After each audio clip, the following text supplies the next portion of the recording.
Off-cycle elections held on Saturday, 11th November 2023 in about 3 states of the Federation. There are Imo, Kogi and Bayelsa State. Expectedly, the outcome of these governorship elections have been trailed with diverse reactions from different quarters, and this will form the basis of our discussion on today's edition of the program, Trending, from the stables of Pensioners 106.7 FM. On behalf of the producer of Trending, Babatunde Tiamiyo, as well as the entire members of the production crew, I am Israel Dejumobi, and I welcome you to Trending on Pensioners 106.7 FM.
Alright, welcome back. The program is Trending, live on Pensioners 106.7 FM. Getting straight to the program proper this morning. Like I said, today's edition of the show centers around the off-cycle elections held in Imo, Kogi and Bayelsa State. We are taking a look at these elections in retrospect. Alright, joining me in this conversation this morning is a public affairs analyst. I'm talking of Mr. Desumbo Badijoko. Good morning, sir, and welcome to the show. Good morning, Israel. It's a pleasure to be here. Good morning, our listeners at home. Yeah, it's good to have you around this morning. Thank you so much for joining me on the show. It's a pleasure. All right, so let's set the ball rolling. And of course, like I said, off-cycle elections held in 3 states of the Federation on Saturday, 11th November 2023, Imo, Kogi, and Bayelsa State. And we have winners already. Hope Uzodinma, imagine the winner. Hope Uzodinma of the APC, imagine winner in Imo State. We have Duyediri, imagine the winner in Bayelsa State. And of course, we have Usman Ododo, imagine the winner in Kogi State. But like I said, these elections have been trailed with diverse controversies and reactions, based on the outcome of these elections. Now, your own take as regards that election, in these elections rather, held in Imo, Kogi, and Bayelsa State. Well, my take is that it's not so different from what we usually have, especially the last, what we had in February, March this year. 3 different elections with 3 different outlook. That of Imo was more of an endorsement of an earlier accord that the stakeholders of the state have agreed to. That of Kogi was more of a charade, something that is not real presented as being real.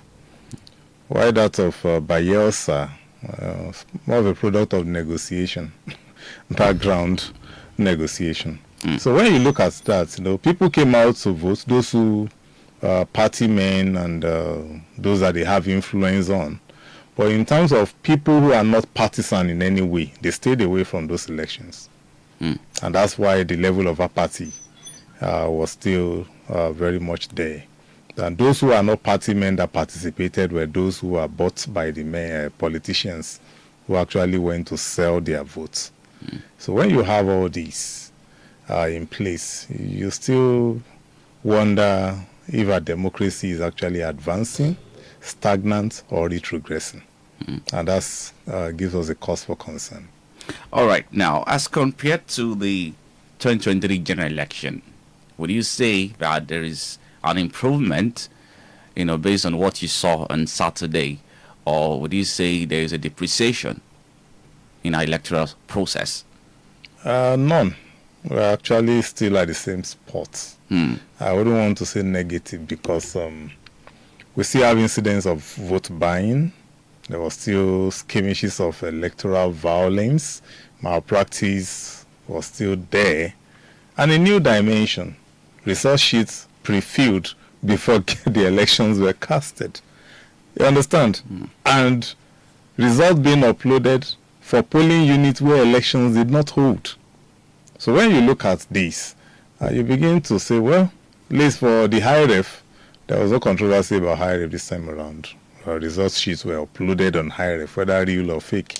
At least it was done. It was uploaded, and of course in real time. So no controversy about that.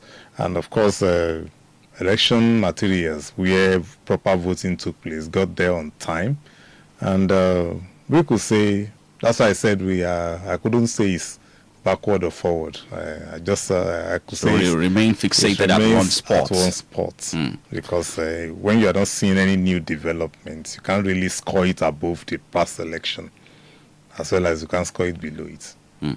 All right, now let's look at some specifics, as regards the review of this off-cycle elections held on Saturday.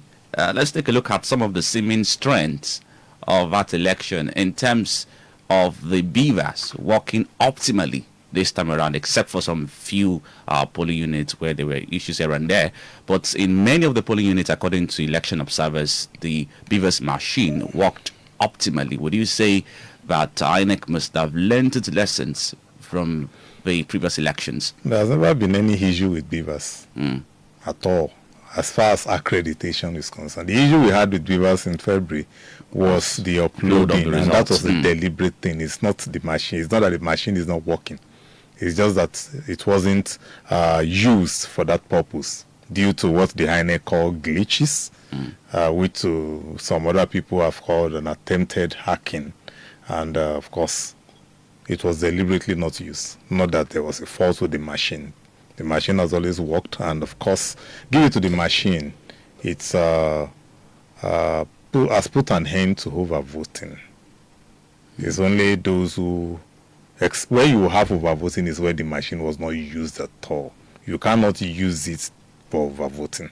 And of course, we had semblance of that in Kogi, around Kogi Central, where it was obvious that the beavers was not used, going by the result that came from those local governments.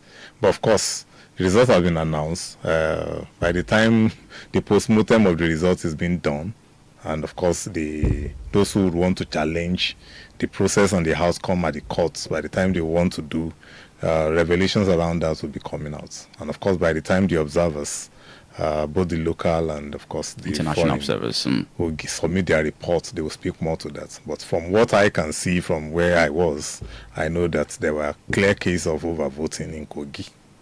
And of course, you cannot rule out malpractice in other elections too, in the other two states as well. But we want to raise it as in terms of good, better, best, or let me say good, bad, worse. I will say Bayelsa is good, Imo is bad, and Kogi is worse. And why do you say so?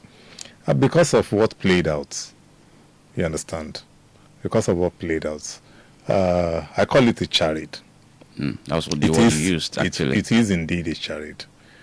People would think election has actually taken place. Even, why would the runner-up who know that it was actually cheated would just say, well, you can't always his time in court if you truly have a case. And if I were him, true, I have a case, I will go to court. But this signing out means that he also knew what he has done in his own domain. And there's no way they will look at it from one angle. They'll have to look at it holistically. So his own bubble will also be busted. So he chose not to embarrass himself. That's why I said it's more or less a charade. Then the man that came third didn't even come out to vote for himself. That is quite funny. And when he was asked, he was saying something like, well, it's unprecedented. It doesn't, there's no legality surrounding him coming out to vote. If you are contesting, people want to see you. your not coming must have discouraged a lot of those who would have voted for you. And now you have come a distant third and you're complaining about the process. So these are kind of things. He knows that he's not going to win election. He was just playing to the gallery all along. So that's why I say I see it as a charade. All right, now let's talk about this. I was still looking at some of the seeming strengths of that election. According to reports we got right here while monitoring the proceedings of that election, it was relatively peaceful, according to some reports, although there are pockets of violence. However, on a general scale, one would say that it was peaceful. That is correct. We will say it, we could judge it as being peaceful. Going by the the volatility of the three states, especially build up to the main elections. We know what the NLC tried to do with Imo. We know before that incident how the EC, they tried to do? How the ECN and all of that had been terrorizing the environment, unknown government, kidnapping the rest of them. No, predominantly in the southeast. So any election in the southeast, particularly an isolated one at that, gives a cause for concern. So you would always have that fear of violence, but it didn't occur. Niger Delta is where Bayelsa is located, and we know that state for militancy, for rapid kidnap and all of that. And Bayelsa is a state of 8 local governments that are 4 onshore, 3 offshore.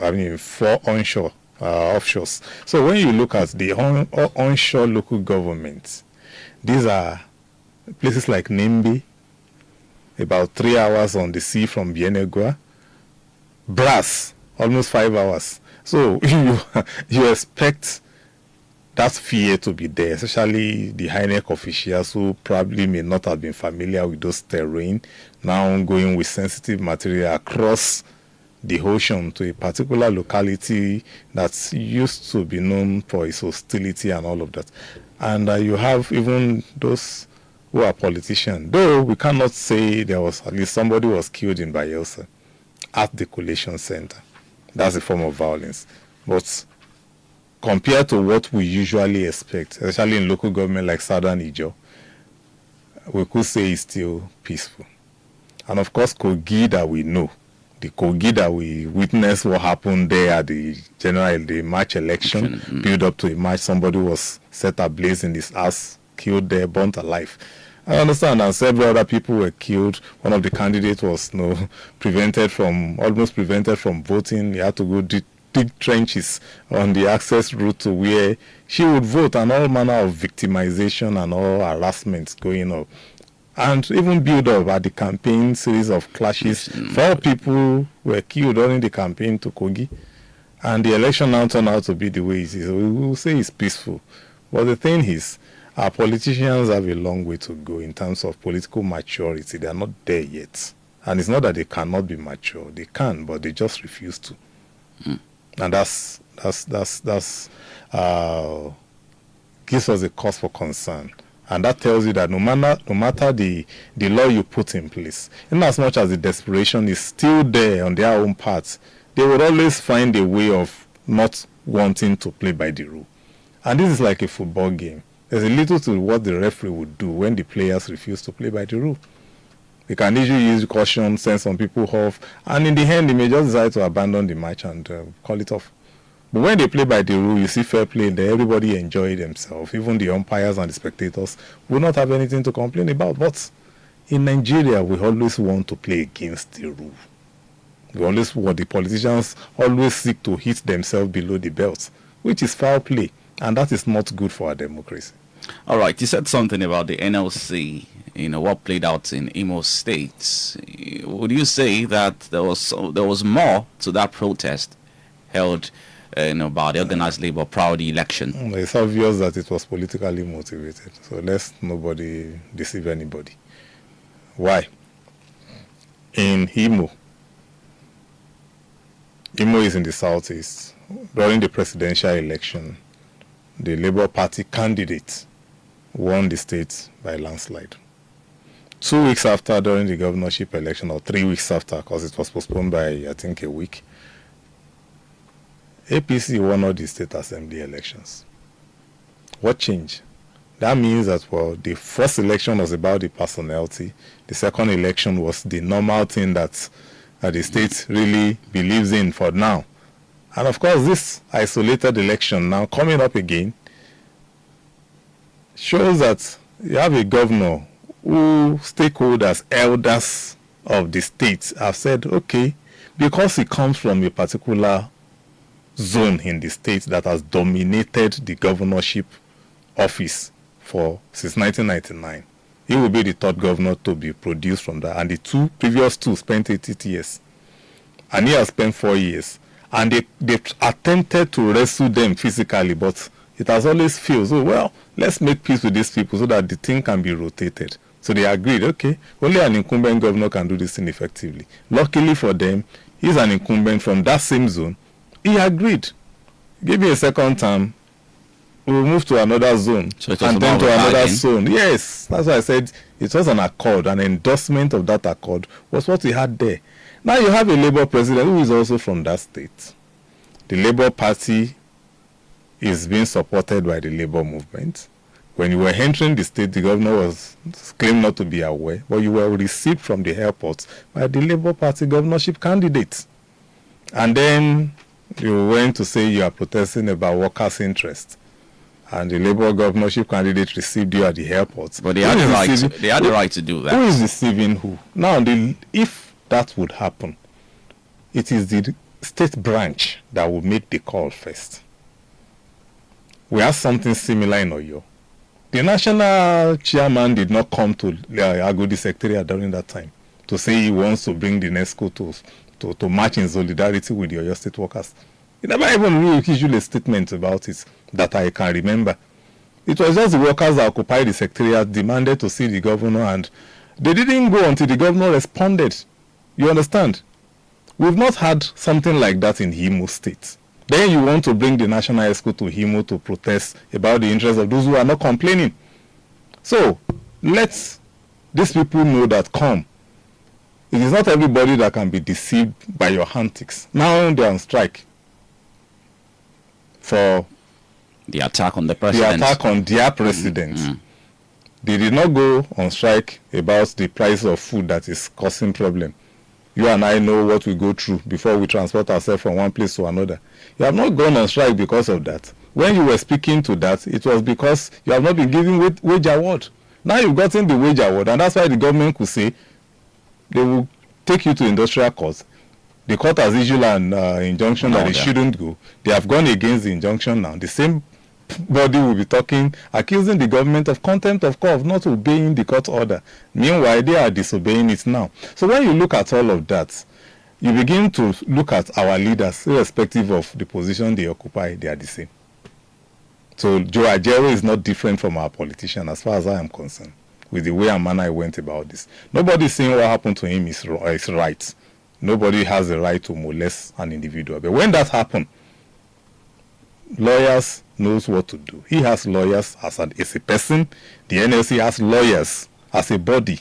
Why don't you sue the Nigerian police, the Imo State government, and whoever is suable, and sue them so that you sue them for the assault and demand compensation, not that you throw the whole nation. That is criminal in its own. That's just the truth. Well, we'll hopefully get to that discussion, to that point of discussion before we wrap up the show this morning. But let's still take a look at these elections held in Bayelsa, Igbo, and Kogi states during the weekend.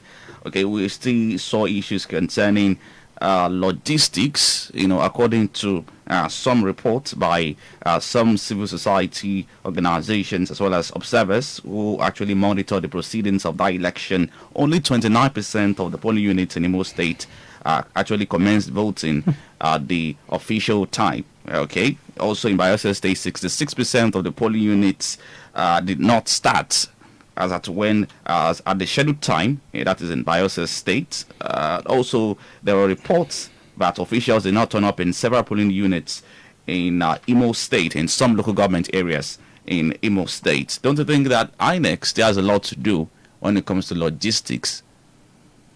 When you say INEC, I often have issues with blaming the body. Okay. So what should we blame? We should blame the politicians.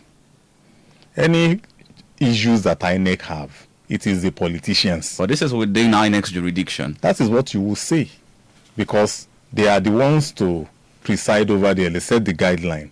You understand? They attempt to implement the guideline, but they have no enforcing power. They cannot prosecute anybody. They are always at the mercy of the security agents that are paid by the politician, who will always dictate what to do to them. Do you understand what I'm saying here? So I was listening to one of the candidates in Kogi, casting aspersion on the personality of the INEC chairman. That is wrong. He's just one man. He can't be in all the places at the same time. Even the rec in the states cannot be in every local government at the same time. Individuals will be individuals, and politics is local. You understand? And most of these rec are not very indigenous of the states that they are acting as rec over. You understand? Which means the stakeholders, and they still rely on local guys who are now traditional politicians to take them around. I talked about the terrain in Bayelsa. 3 local governments can be accessible by 4 can be accessible by road. The other 4, you have to travel far on IC to get to those local governments. You understand what you are saying? And these are sensitive material that cannot be sent ahead. So dispatching, what time would they leave? Even if they are to fly by helicopter to Brass, you understand? They cannot move until daytime. Helicopters don't fly by night, as far as I know, except the military ones that are designed for that kind of movement. But they will have to move during the daytime. And when they are moving, they will have to be sure that the environment they are going is secure enough for them. And if they are going by boat, they cannot bypass the distance. The travel time is there. From Yenegua to Nimbi, 3 hours. You can't go faster than that. Now, if you move, and you can't even travel on that IC at night, you go in the open because you are going with sensitive material. So, to someone to now believe that election will start by 8:30 in Nimbi, that is a joke. Let's be sincere with ourselves. We can stay here in Southwest in Ibadan and be talking like that. But if you have ever been to that environment, you will understand what we are saying. You understand what they say here? So, and if you are not going to Brass, that is even further than Nimbi, you can't start by 8:30. Those that are there, that's why they don't complain. Don't think early mobilization could save that situation? I don't know what you mean by early mobilization. I've just told you the procedure. They can't leave until there is assurance of certain things. So what do you now mean by early mobilization? The worst that can happen is that those that will vote will be waiting for them to come, and so that the voting process will be faster. But for you to expect them to be there before it, that means you expect them to leave Yenegua by 5 a.m. on the high C. If you have a brother that is a presiding officer, a corps member, will you subscribe to? Look, these are things, even when they are moving in the daytime, corps members are being attacked. You don't want them to move when it is not clear, and these are areas where they are not familiar with. So they will still need, what if the boatman happens to be a party loyalist that would compromise with them on road, like it happened in one of the previous elections? They got to the IC, stopped the boat and told the person, come, give us ballot paper. Initially, she was not going to agree. They said, well, we all jump in the diesel and leave you here. She became afraid and she had to comply. These are things that I'm talking about in the Niger Delta zone. So we have to be realistic. We can't, because we are analysts and we can speak English, we think we know everything, and not be realistic. Those are things, these are the reality on ground. Even Kogi, that is not, that doesn't have any local government on the high sea. But you know the uniqueness about Kogi? Kogi shares boundary with 10 states, plus FCT, making 11. That is how porous Kogi is. You understand? Meaning you can access Kogi from every corner of the nation. Now, election is to hold in those places where even before the election we've had reports of hoodlums being given fake police uniform, fake army camouflage, and they are there. And you don't know how to identify who is who. And you are going into the community. And this is a state that when it comes to road network, Kogi cannot say, they don't have anything to boast of. That is it. Even the federal road that passes through There are so many portions that are in deplorable state. In terms of road network, you can't compare Kogi to like a state like Akwa Ibom, for instance, that have good roads. You can access anywhere within hours in Akwa Ibom. You understand? So that's the thing. So you are moving on a road that is bad, and you expect materials to get to that location on time. What magic will they do? If you have opportunity to move from Lokoja to Ajaokuta, even though it's not too far from each other, you see the road the way it is. Now imagine you are coming to Egbe from that same place, or you are now going to places like Ida, that is even farther. So should we absolve INEC of this blame completely? I am saying we cannot absorb INEC of the blame completely, but you can't say you want to put all the blames at the foot of INEC. That would be unfair of anybody to do. You only hear civil society group say INEC has not Kiniko, INEC has not this. But the thing is, INEC is just a body at the mercy of those who are in power.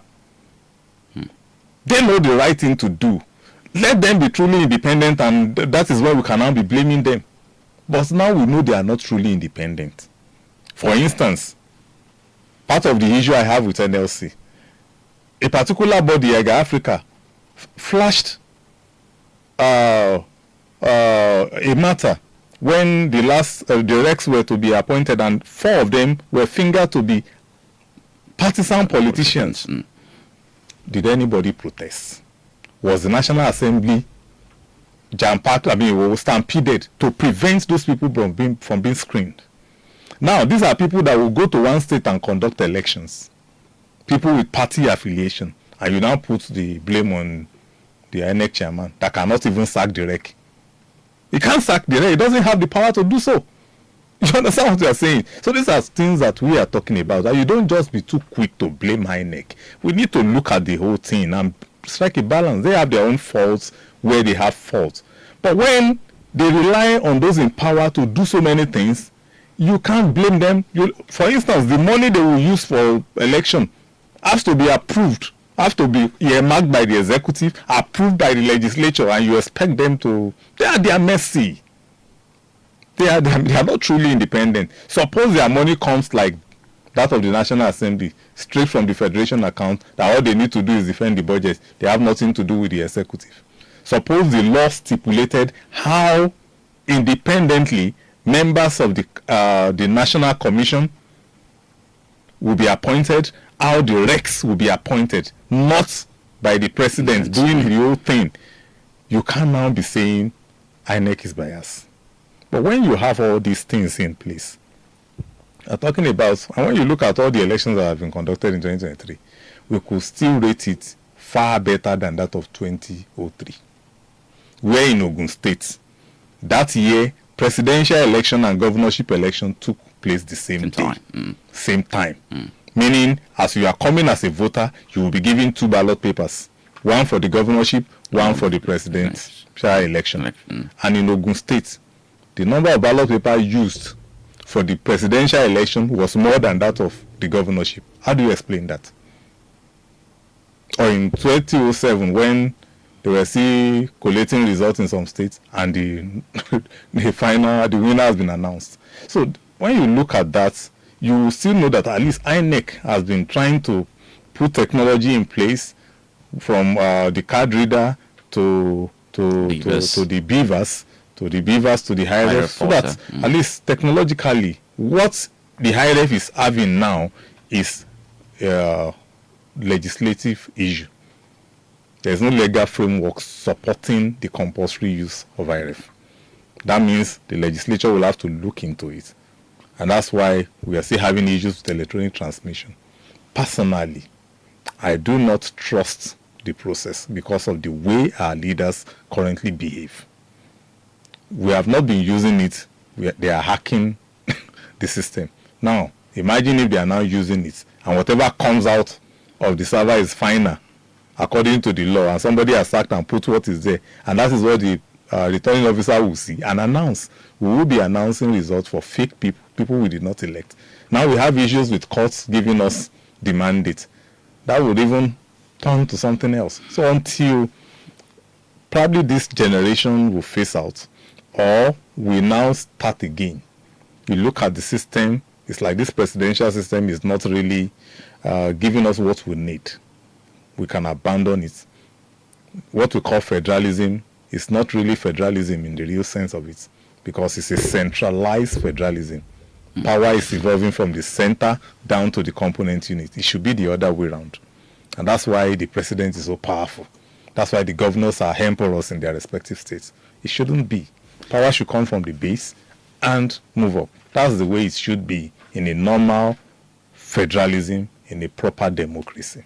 All right. Of course, in Bayelsa State, voting was affected by incidents of capsized boats in southern Ijo local government area and the abduction of INEC's supervisory presiding officer assigned to one of registration area centers in Sagbama local government areas. Now, we saw another incident which has to do with prefilled result sheets before the commencement of polls, and this affected about 5 local government areas in Kogi State, that is in Ogorimagongo area, Ogorimagongo local government, Dari local government, Ojokuta local government, Okei, and Okene local government areas. So we saw this incident, playing out in these 5 local government areas in Kogi State. Now, how would you react to this new dimension? That's the way you actually described it. Is this not an indication of the desperado tendencies of our politicians? There's no other way to say it other than that.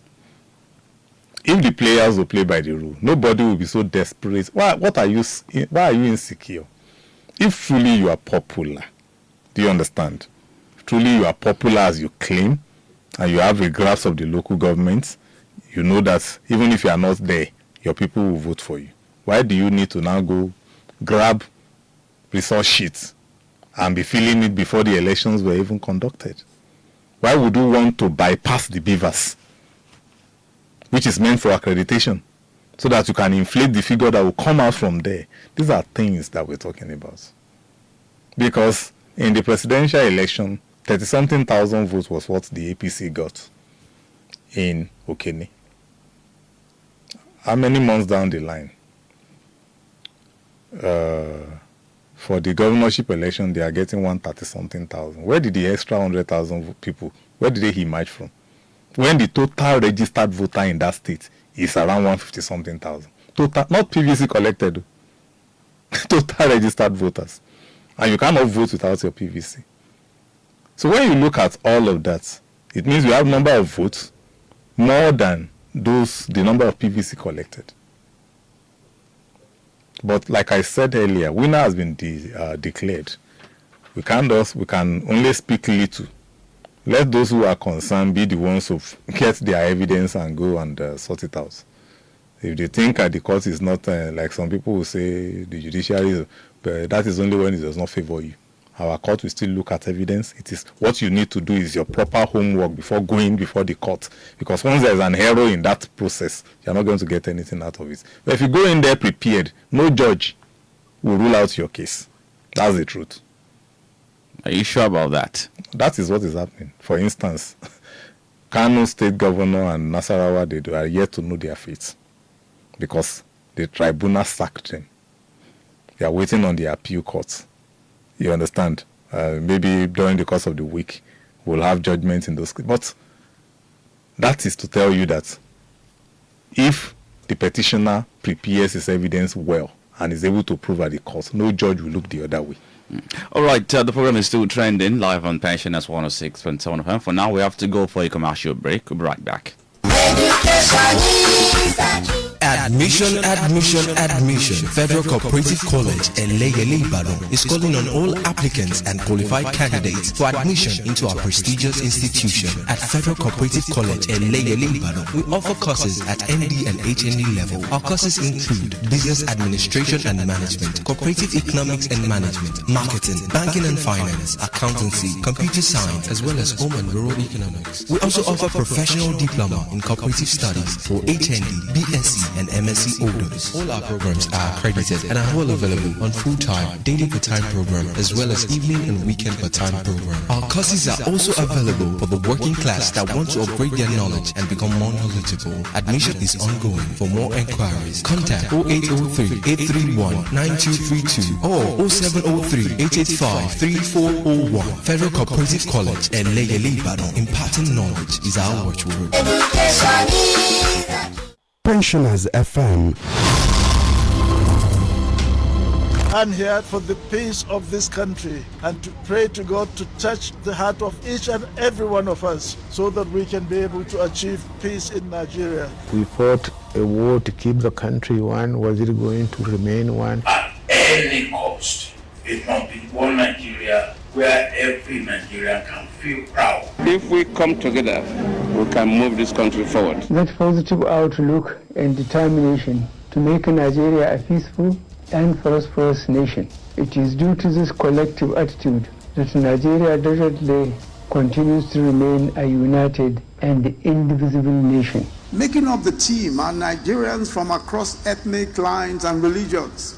The awe-inspiring dribble from the Igbo man, the through pass from the Hausa player, the goal by the maverick Ishekiri guy, or the striker of Yoruba origin, all count for Nigeria. No matter where we come from, no matter what faith we profess or what language we speak, we have Nigeria in us. We are Nigeria, and indeed Nigeria is us. It is time. Pensioners FM. This is Africa's model.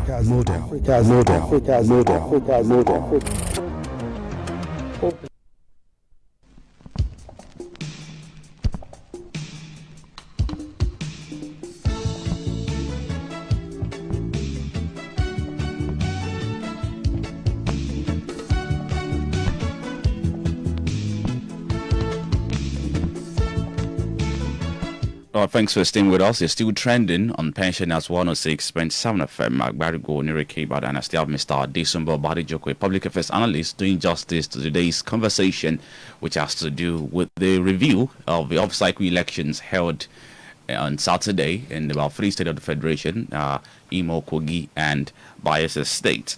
All right, thanks for staying with me. Let's take a look at issues concerning violence. You know, we still saw pockets of violence in some local government areas in these three states.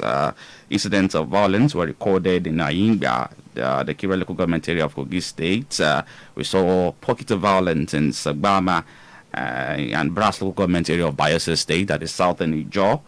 We also saw incidents of violence in Ikeduru local government area of Imo State. We saw election observers being attacked, by security operatives. We also saw a bit of drama yesterday during the collation, of the governorship results of the governorship election results in Bayelsa State. We saw some party agents slugging it out in a physical battle. Thanks for the timely intervention of security operatives, which actually saved the day. Probably it will have degenerated into something more serious than what we saw yesterday. Why can't we have a kind of politics that is devoid of violence, a kind of election that would not even record any kind of violence at all? We also saw some few cases of policemen trying to snatch ballot boxes. Some report, actually has it that some policemen wanted to snatch ballot boxes, and of course the Nigerian police force,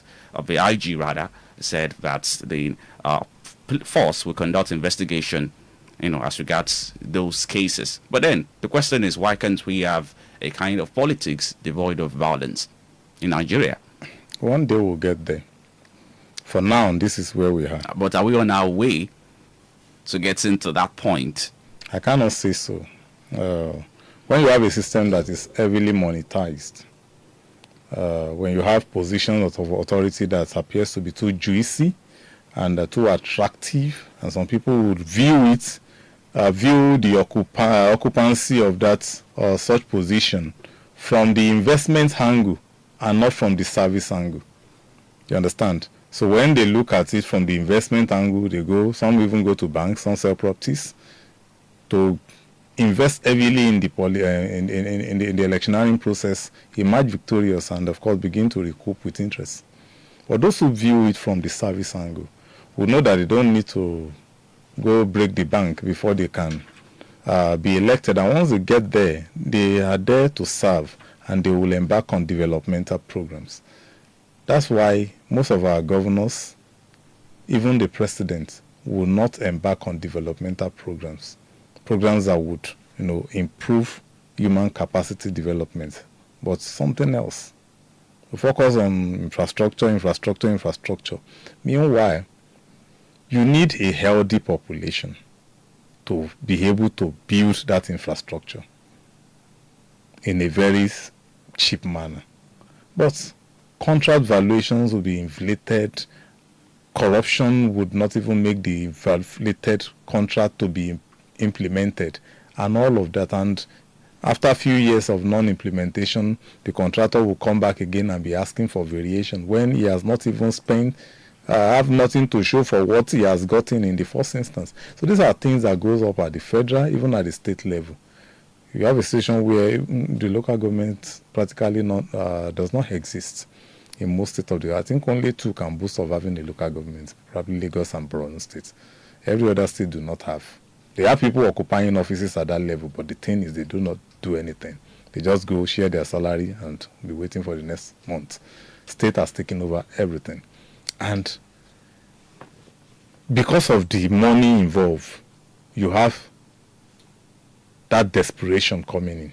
And that's why even local government elections too are violent. When they know that whatever comes from the state, I'm the presiding officer. So that's the way we are. And until we de-emphasize the influence of money in the whole process, we will not be having less violence. But when we continue to allow that to hold sway, we will keep having violence. Because when you see security agents being getting involved in the whole thing or supervising it, quote and unquote, it's because of the money involved. If you see him looking the other way, he has been paid to look the other way. If you see him attempting to snatch the box himself, he is playing to the gallery. He has collected money to do that. You understand? And you see them, these are people that were mobilized specially for that purpose. And who are the ones behind the mobilization? The politicians. The thing the other day, was it yesterday, it was in the news that the president has ordered that police officer be withdrawn from VIP. Mm-hmm. Today, do you still see police following VIP around or not? The answer is yes, they still follow VIP around because it has been commercialized. They are not following them around for free. It's not that they deploy them for free. They paid for the deployment. So if you're asking to withdraw it, then return their money back to them. Whosoever can afford an officer of the law can also pay a private security agency to be doing the job for them. So it goes beyond just issuing that order. Mm. There are things that you have to put in place. So these are things that happens, and you see our politicians become, and that's why when they get to office, they don't serve, they don't govern, they rule. And rulers are autocrats. Whatever they say is final, and they don't believe anybody can challenge them. So these are the situation. That's why I say where we are now is where we are. Probably in future, if certain things are done, we may begin to. Particularly one of the things that could be done in the immediate is to amend that law to create a room for independent candidature. That will de-emphasize the thuggery that greets party primaries. Because you will know where you're just in the party to try your luck. If the party refuses to give you ticket, you can stand on your own and not be looking for another platform to go by force. And when you stand on your own, you don't need money to buy votes. You only need to appeal to people. Then that is one. Then one thing is promoting vote buying, poverty.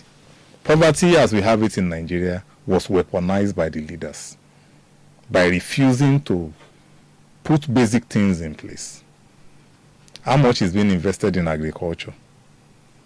You understand? And when we all our farmland, 80% of it have been occupied by bandits. reducing the amount of food that we grow. Even in places like Oyo, where people still strive to, we have bandits also terrorizing the place now. And these are people that were once farmers who knows the planting season. You see them attacking when it is harvest time. And the government is not doing anything about security. You need to do something about security, ensure that the farmers go back to farms, cultivate in abundance. Then between the planting season and the harvest period, create effective storage system so that whatever they harvest will not perish. You have a place to store them and preserve them so that they will continue to get. And the roads must be fixed. We need to fix our refineries so that trucks conveying goods from the north will not be spending millions on fuels. When they spend millions on fuel, it will affect the landing cost of those food items. And whatsoever the buyers, then you need to take care of the middlemen who will just wake up one morning and say a bag of rice is now going to be 50,000. Ask them why. They say that is the amount we want to sell it. Nobody is challenging them. And these are people causing problems. So when you have cheap food, cheap transportation, cheap health care system, you are already reducing poverty. And when the people are comfortable, they can refuse the money of any vote buyer or collect it and still go to vote their choice. They won't even come with money because they know the electorate is not hungry. They are comfortable. So you have to convince them beyond reasonable doubt. Until those things are put in place, vote buying will persist. Until we have our law amended that you don't have to be sponsored by a political party, desperation would persist. Until you have a situation where appointments into INEC is truly independent, malpractices will persist. So these are things. And until you stop recruiting security agents by a true nepotism and favoritism, they will always be corrupt. All right, let's open the studio lines for people to be part of the program this morning. 0908 111 1067 or 805 908 1067 or 908 111 1067 or 805 908 1067. Those are the numbers to call to be part of the conversation this morning. You can call in and give your thoughts as regards today's discussion, which centers around the review of the off-cycle elections held on Saturday, 11th November 2023 in Imo, Kogi, and Bayelsa states. 0908 111 1067 or 805 908 1067. Those are the numbers to call to be part of the program this morning. All right, let's take a look at issues concerning voters' apathy as well. According to some observers, there was still this level of voters' apathy recorded in that election. What are the factors responsible for this? And don't you think that based on the outcome of this election, we might have more or an increase in the rate of voters' apathy in our electoral system? It depends on what happened between now and the next elections. What are the reasons for voter apathy? They are what I just mentioned. Let the process be free, fair, and credible. People will be encouraged to come out. Let the poverty in the land go away. People would know that, okay, when they vote, they are actually doing the right thing. When people will feel secure going to vote, they will know. Then, when the logistics of moving from one place to another also is taken care of, when the INEC cleans its register regularly, because when you look at what we look at the percentage of registered voter vis-a-vis the number of people that actually participated in the election. Now, on that register, there are people there that have relocated. For instance, corps members who were there for youth service when registration were done, civil servants for federal level who were working in the state when the registration were done, indigenous of the state who were still in the state doing one thing or the other when the registration were done, who are no longer there again. One category. People who had died, but their names still exist. people who register in different places. They are in this polling unit, they are in another polling unit in another place, whose names are still there. You understand? So all these are what adds to the voter register that makes it looks bulky. But those who are actually visible are the ones that are still resident. And we will not then, like, okay, I've mentioned the logistics. Another way to really put an end to it is maybe we automate the voting process. How that can be achieved, well, technology can dictate. But we should be able to vote anywhere we are. In as much as your data is domiciled in a place, you can still use an electronic voting machine. They talked around it the other time, but they still did not implement it. If people can just do that, it will reduce the level of apathy. In the United States, apart from using the electronic voting machine, they also vote by mail. They send their votes through mail, and but in Nigeria we do not have effective postal system, so that could militate again, and we can't be relying on the private postal services to be doing that. That will cost much. But if they could have a way around that, people voting by mail, that will reduce the apathy level, because people could know, okay, I'm not going to be around at the election, let me cast my vote and send ahead. It will be there. So at the election, when they are counting, they go get those mail that are vote by mail and begin to open them to know which candidate the sender has voted for, after checking the document to know there is an eligible voter in that particular state. So these are things that can be adopted to bring down the level of apathy.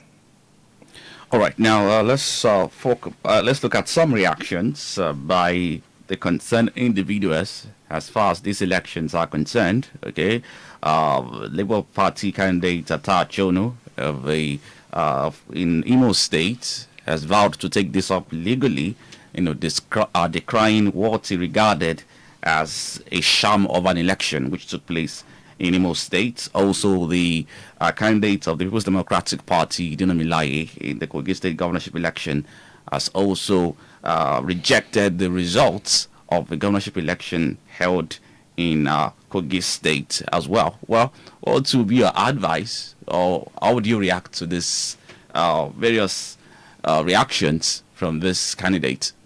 What they have said is within their right. They were candidates in the elections. They were not satisfied with the process. They were not. They couldn't have accepted the outcome.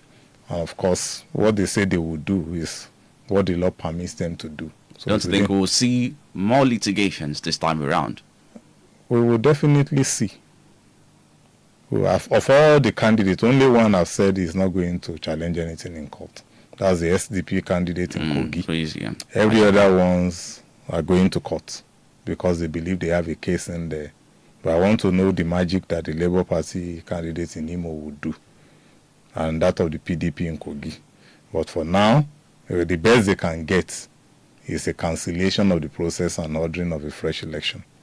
But to be declared as the winner, that will not happen in that election, because at the time they begin to cancel, what will still be left will still favor the winner. But the thing is, we cannot preempt the courts. They are not even in court yet. They could wake up tomorrow and say they are not going again. But what they have said is within their rights as politicians, as a candidate in the election. They have to give some their supporters some sense of respite. And of course, what they are saying is in line with that.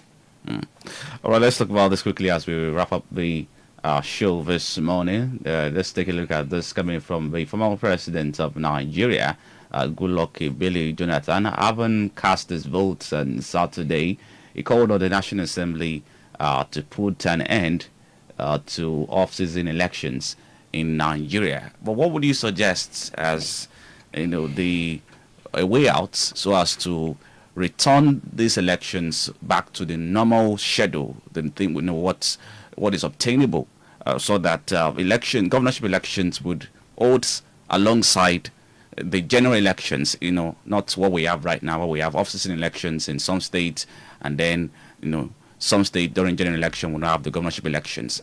So what can be done? What would you suggest? Would you suggest a reduction in terms of some of these governors so as to normalize this whole thing? Legally, there's nothing that can be done as regards the elections that are already staggered. But a lot can be done to prevent further occurrence of in all future elections by ensuring we have proper legislation in place. What are the lacunas that the Electoral Act 2022 has presented? Let's work on that and amend them appropriately so that we would have. Then part of the issue that people, therefore the main thing that could be done is a legislation that will see to the fact that the winner of the election will not be sworn in until the cases, the post-election cases are concluded. That will guarantee that they will not be having a staggered election. So how they will do it, that means elections will now have to be conducted like 90 days before the start of the tenure, so that if there will be court cases after the election, within 180 days those courts can be within 60 days the petition can be done with, and there will still be room for a fresh election if there is going to be one, or a runoff if there is going to be one, before the winner will be sworn in. That will help in a way. It's possible. Like in Ghana, they know their candidate almost a year before the election. So that gives room. And in Kenya, you can't be sworn in until every challenge, cases that arise from your election are done with. So we too can improve. And of course, democracy is something that evolves over the years. We are evolving, we continue to evolve. We hope to evolve to that level one day. All right, we have to go this morning. I must appreciate you, Mr. Adesumba Badijoko. Thank you for your intelligent analysis and contributions. Thank you so much for joining me on the show this morning. Thank you for having me. And to you, dear listeners, thanks for being a part of Trending from the Stable South Pensioners 106.7 FM. On behalf of the producer of Trending, Babatude Tiamiyu, as well as the entire members of production crew, I am Israel Dejumobi. Keep listening to Pensioners 106.7 FM and keep being a good citizen of the Federal Republic of Nigeria. Bye. Pensioners FM, this is Africa's model. Africa's model.